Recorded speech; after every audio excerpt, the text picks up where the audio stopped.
Israel के मजालिम की हौलनाक दास्तान। मासूम फलस्तीनी बच्चे जिन्हें बेहतर मुस्तकबिल देखना था, वो नेतन्याहू की शिद्दत पसंद सोच की भेंट चढ़ गए हैं। सेहूनी फौज रोजाना 100 से जायद बच्चों को शहीद कर रही है। यूनिसेफ ने इंकशाफात कर दिए।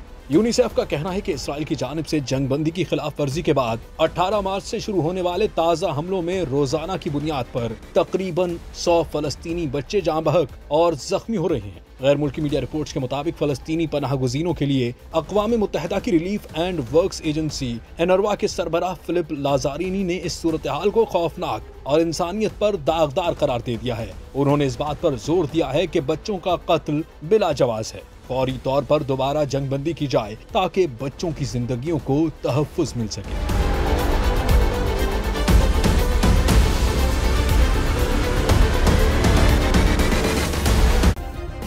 सब्सक्राइब करें और बेल दबाएं ताकि कोई खबर रह न जाए।